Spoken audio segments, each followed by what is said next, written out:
Hi students. So in today's class, we will learn what is a network layer.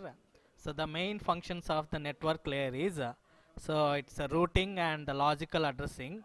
So the IP address has two place in network layer.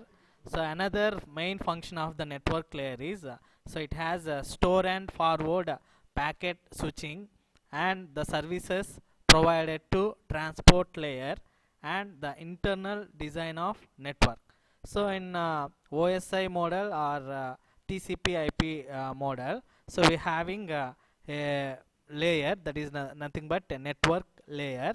So in TCP IP it is also called it as the internetwork layer or internet layer.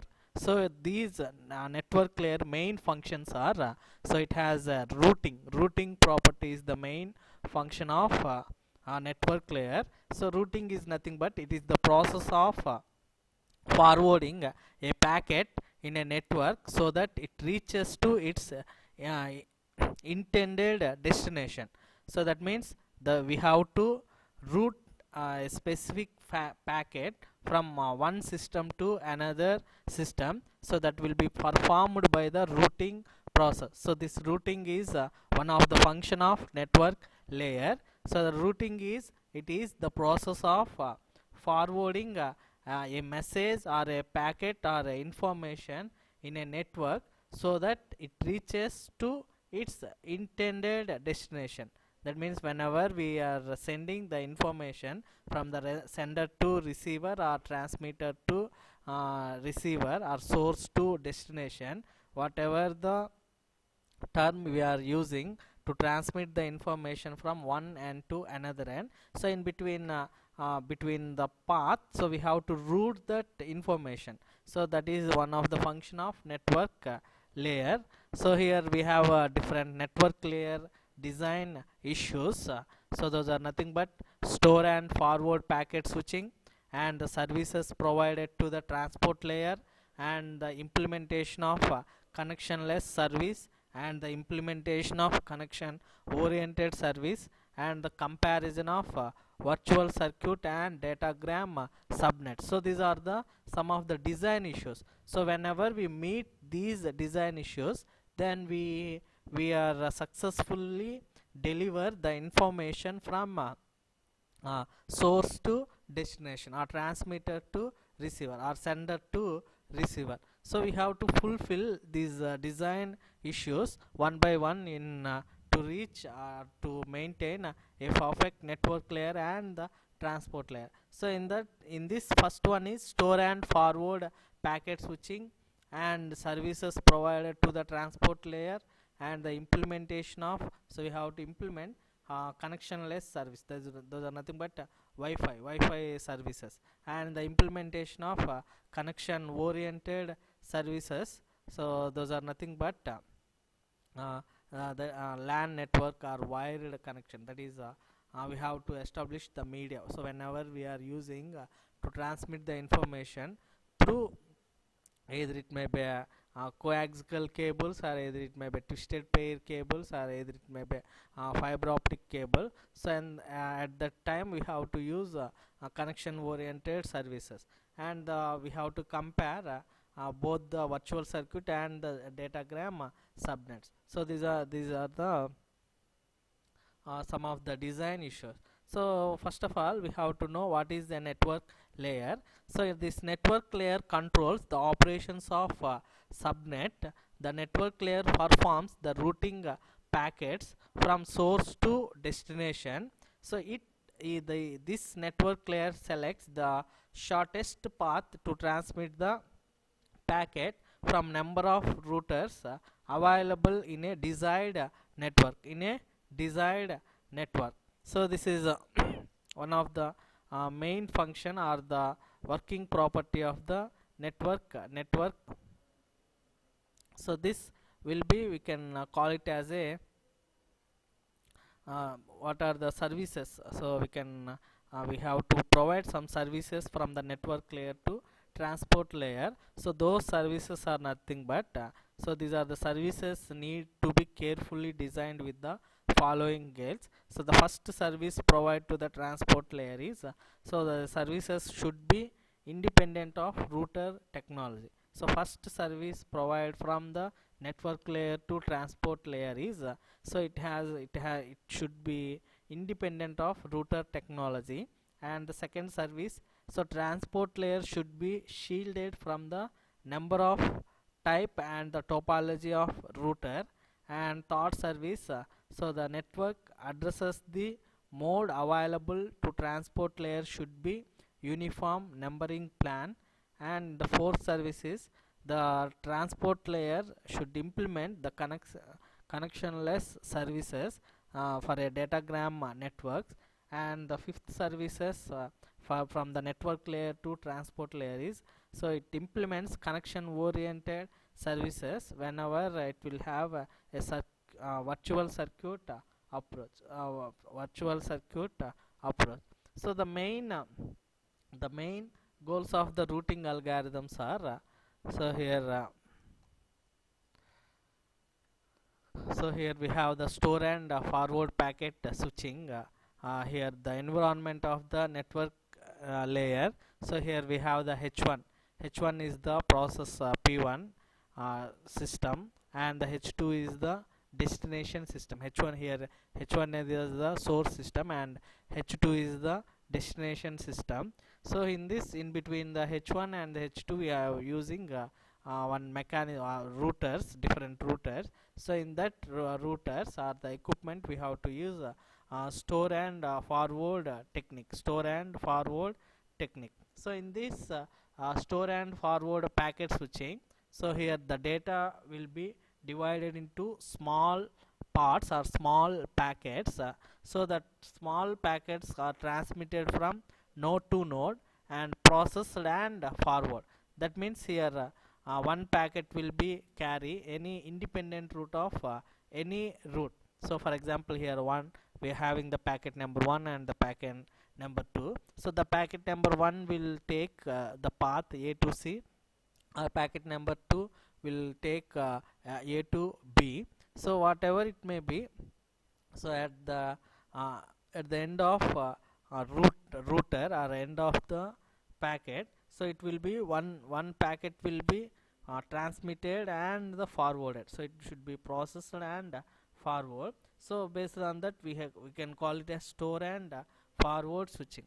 So it will be stored, the packet will be stored, so next packet will coming to the next position. So at that instant the packet will be stored and the forward. So if that packet will forward from one node to another node, then that router will store that packet at instant of time.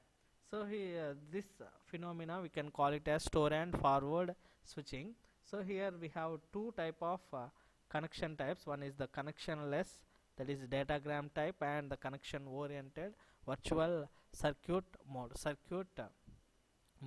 So in this store and forward mechanism, so we have main goals, that is for in this routing algorithm we have the main goals of routing algorithms. Those are nothing but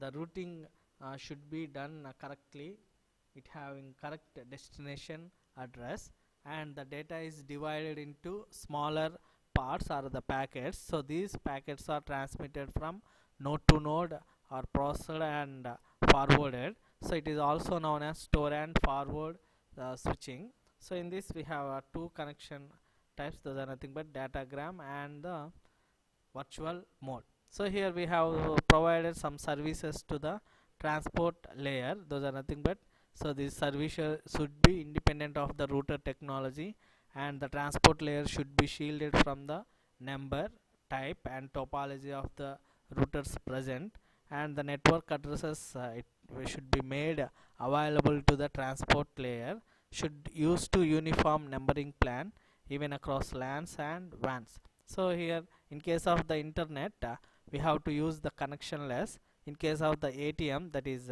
automatic teller machine, for it will be used as a connection oriented machines, connector oriented machine.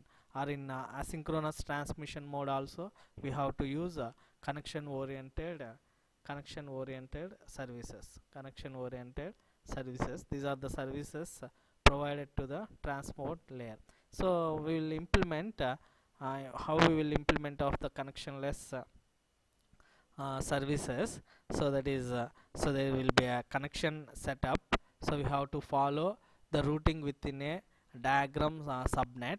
So to follow these procedures, so we have to implement a connectionless service from one processor to another processor, or one end to another end. That is so in implementation of connection services, so we have no connection setup. So that will be message, the entire message will be broken into packets, and it will be called as a datagram. So it may be in with like as a telegram method, and each packet so individually routed. So each packet may take its own routing path to travel from one node to another node, from one side to another side. And these routers will decide line based line based on routing table. So these packets may follow different paths, and no guarantee to arrive in order. So that packet may follow any path, and finally that will be reached in a manner, and the order will be arranged at the destination system. So by using the LAN network, so finally we get a useful information from the process, that is from the sender side. So this is by following these steps, so we have to implement a connectionless service. So first one, in connectionless service, no connection will be set up in this environment, and that the messages will be broken into packets. So that whenever we broken or divided into smaller packets, that will be called it as a datagram method, and each packet is individually routed, and the routers decides line based on a routing table. So these are the implementation procedures. And the next one, connection oriented service. For the connection oriented service, so in this the path of the data traveling, or the packet traveling, that from source to destination must be established before any data can be sent. So that means in connection oriented service, so first of all we have to decide either it may be a shortest route path algorithm or Dijkstra algorithm, whatever it may be. So by using that, first of all, in connection oriented service, so before data sent from sender to receiver, so the path will be decided from one node to another, or sender to receiver, or transmitter to receiver. So before the path will be established in a current connection oriented service, so the path from source to destination must be established before any data can be sent.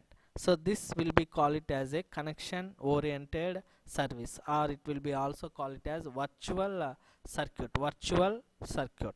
So this in this the analogy with physical circuit, like as a phone system. So why it is virtual means, so it will avoid choosing a new route for each packet. So it will not assign every route for individual packet. So whatever we are established a path from one node to another node, so within the path only the data can travel, or the packets can travel from the desired path only. So that's why we can call it as a virtual circuit, and the same route used for all packets in a connection. So each packet has its own ID, that is identification ID or numbering, whatever it may be, for which for whatever the number that will be belongs to the virtual circuit. So in a connection oriented service, so that is the difference between the datagram subnet and the virtual circuit subnet, or the this is the difference between connection oriented service and the connectionless service. So these are the implementation points for connection and the connectionless services. So here we have to see comparison of virtual circuit and the datagram subnets. So here we have the issue. So how the issue will be raised from a circuit setup. So in datagram subnet, so the circuit setup is not needed. So in virtual circuit subnet, yeah, that will be needed required circuit setup. So in case of addressing point, so in datagram subnet, so each packet contains the full source and the de destination address. So in virtual circuit subnet, so each packet contains a short VC number, that is a virtual circuit number, and the state of information. So in datagram, the routers hold don't hold state information about connections. So in virtual circuit, each virtual circuit requires router table space for connection. So the routing in a datagram, each packet is routed independently, but in virtual circuit, route chosen when virtual circuit is set up, all packets should be follow that the same route to transmit the information from one end to another end.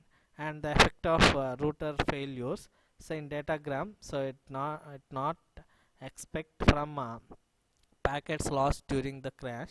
So in virtual circuit, so that will be passed through the failed router or terminated.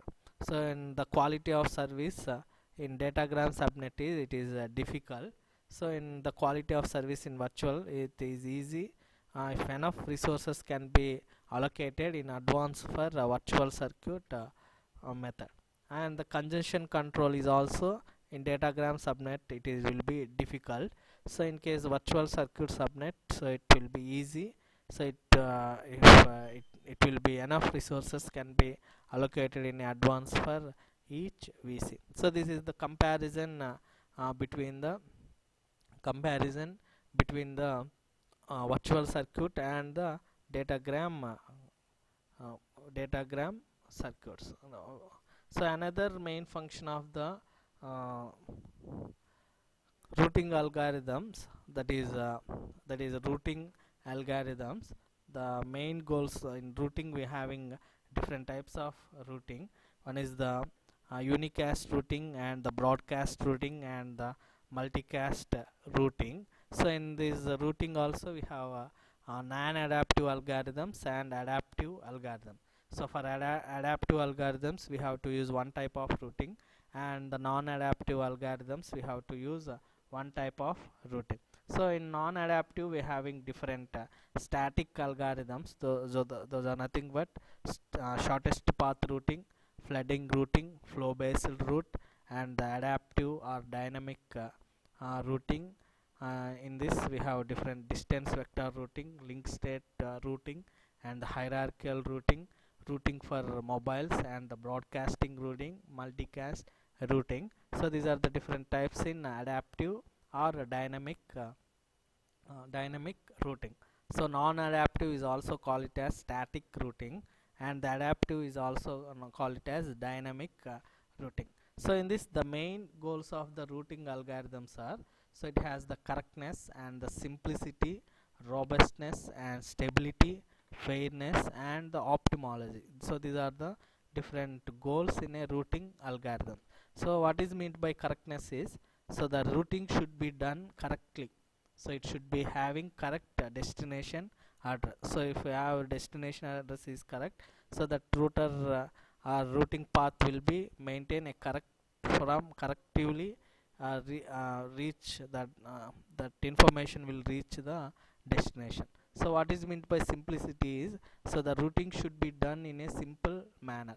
So whatever, either it may be using adaptive or non-adaptive algorithm, so that should be in a proper manner, or that should be follow proper protocol. So then that process will be going smoother way from sender to receiver. And what is meaning of robustness is, so the ability to withstand the system over years or a long life. So if you are maintaining perfect or genuine information, so that will be that withstand with the system, so that will be prolonged to over a long life. So what is meant by stability means, so the routing algorithm should be stable under all circumstances. So it may be any problem or any uh, phenomena will be occurred while transmitting the information from one end to another end. So that routing algorithm should be stable manner, so that will gives the stability way, or the perfectness will be improved when we are maintaining the stability of the routing algorithm. So next, what is meant by fairness is, so in routing algorithm, so every node connected to the network should get a fair chance of transmitting their packets. So if the whatever the node we are using to transmit the information in the network layer, so that should get a fair chance of transmitting their packets. So what is mean next one, what is optimology means, the optimology in terms of minimizing mean packet delays and forwarding the packet from one node to its adjacent node. That is, it will improve the throughput and minimize the delays. So that is the optimology. So whenever we maintain uh, these goals or points, so we will maintain a perfect routing algorithm, or perfect routing algorithm. So in this we have to we will see one by one routing algorithm, what is the shortest path routing, and what is the flooding and the flow based routing, and the adaptive algorithms are distance vector routing algorithm, so and the link state routing. So before going to different types of routing, so we have to know what is a unicast routing. So most of the traffic on the internet, or it will be known as unicast data or unicast traffic, so is sent with specified destination. So the routing unicast data over the internet is called unicast routing. It is the simplest form of routing because the destination is already known. So next one, what is the broadcast routing? The broadcast packets are not routed and forwarded by the routers on any network. So routers create broadcast domains, but it can be configured to forward broadcast in some special cases. Say broadcast message is destined to all network devices. So this is the meaning of unicast routing and the broadcast routing. So another one is multicast routing. So this multicast routing is a special case of broadcasting routing with significant difference and challenges. So in broadcast routing, packets are sent all nodes even if they do not want it. So but in multicast routing, the data is sent to only nodes which wants to receive the packets. So these are different types of multi-state or uni-state and the broadcasting routing. So these will be implemented so wherever it will be required in different algorithms, either it may be non-adaptive algorithms and the adaptive algorithm. So in next class we will see what is a non-adaptive and different types of adaptive algorithms. So the what are the different properties and the flooding and the distance vector routing and the link state routing and unicast. So this will be starting in next class. So please subscribe DBS Talks.